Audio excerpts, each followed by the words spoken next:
I want to talk about John Calipari. He had some comments tonight that I think are very interesting. He wants to play two bigs. That's the quote that's made its way around the internet tonight.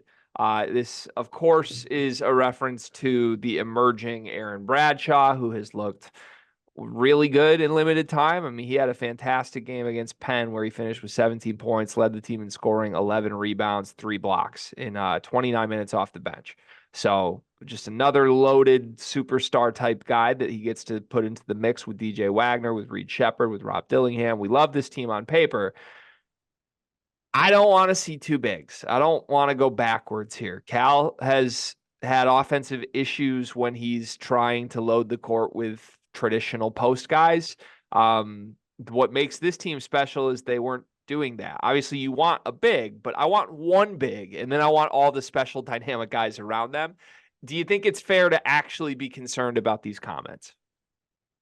My initial reaction is I'm not as concerned as other people are in this situation, I think, because I think that Trey Mitchell can work as a college four. I don't think it makes it as clunky as people are making. Like you hear two bigs and you're like, that's clunky. That's not going to work.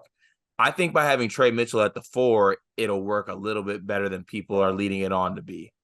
Now Kentucky's been humming, but basically just wanted the one big in the middle, like Bradshaw surrounded with everybody else. I love the arrow at the four thing. Like I feel like that works in the college basketball era, the landscape. It makes them fun. But I don't necessarily think it'll look that bad having Trey Mitchell and Aaron Bradshaw on the floor at the same time, because I think they fit as a 4-5. Maybe. Like Trey Mitchell can stretch the floor, right? He's not a non-factor from 3-point range. Um, I actually don't know if I've seen Aaron Bradshaw, but I believe he went 1 for 2 from three in that Penn game. Jumper doesn't look terrible. I mean, I feel like people at least got to somewhat respect it, run out there. Who knows? So I just feel like because of the games of the bigs and because of how they fit with each other, not necessarily as bad as people are leading it on to be. But also, if it's a disaster, just change it. But I don't know, mad at giving it a shot, see what it's like.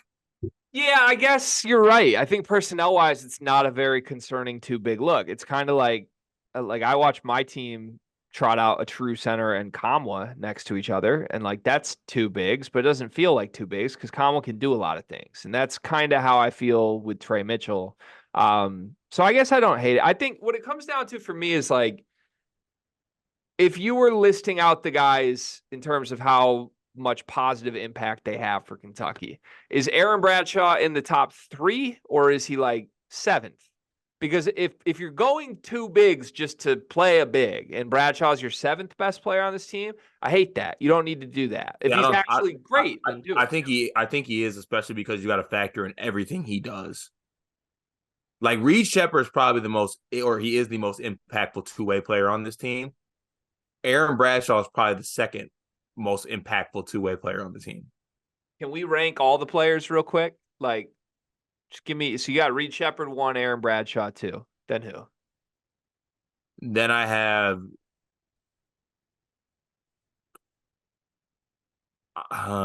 Dillingham, Fierro, Reeves, Wagner. I think that'd be my order. Dillingham, Fierro, Reeves, Wagner. So you got Wagner sixth on this team, Yeah, I think so. and you have I think you maybe flip flop him and Reeves, maybe. Dillingham, Fierro, Reeves, Wagner, and you haven't even mentioned Trey Mitchell or Oh, Justin Edwards. my apologies. I did So I did forget them. That's on me. It's on me. we're gonna need to run this back then, Okay. because like I as we're doing this exercise, do you realize how good they are? Yeah, they are. They got something. Who's their eighth guy on the like? Is Antonio Reeves the eighth guy on this team? Maybe, but like you could also make an argument that like Rob Dillingham's the eighth guy on the team.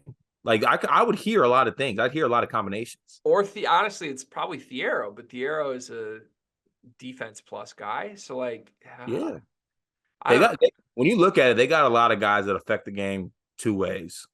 Yeah, Like they're loaded. Shepard, Bradshaw, Edwards lacking a little bit on the offensive end, but he's he can find some things. He's not awful. He's not a complete negative. So they got something.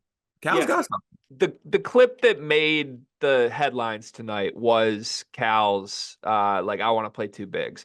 But I actually liked a broader quote he had after this in the weekly call-in. And he basically said his substitution method with this team, he wants to play 7 to 8 guys all in the first 5 minutes.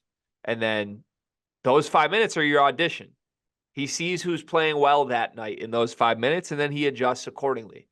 I love that. I want more coaches to do this. I want there to be I want to applaud him for that. That's how you handle a team with a lot of talent. Yeah, exactly. That's the key word there. Team with a lot of talent, you can do that. Well, yeah, but like it's not like some coaches plan substitutions planned to get guys in and out in some stupid ways. Like what I'm hearing from Cal, like, yeah, we're going to play everybody. Everybody knows we're going to play everybody, but like you have to come with it in your first 5 minutes. Otherwise, like there's an incentive there. Like I want to see that with more programs. Like if my center goes 5 minutes without a rebound, okay, buddy, like not tonight for you. Like go earn the role. And I think that's fantastic from Cal. So we'll see. We'll see where it lands for them. Yeah, goes both ways in my eyes. Okay. It's player dependent, I think, on that. But obviously, Cal knows his players. I think I'm talking myself into Kentucky heavily with this segment. Come join me, brethren. Yeah, like I want like a blue-white checkered, like a blanket, you know? If you were a player on Kentucky, this year's Kentucky team, which player would you be? The white guy? Like, you sure? I mean, what type of question is that? Like, you think you're Reed Shepherd? No, I don't. I think he's a dangerous animal. I think you'd be Antonio Reeves. Are we like my basketball abilities or like who I am as a person? Like a little mixture of both.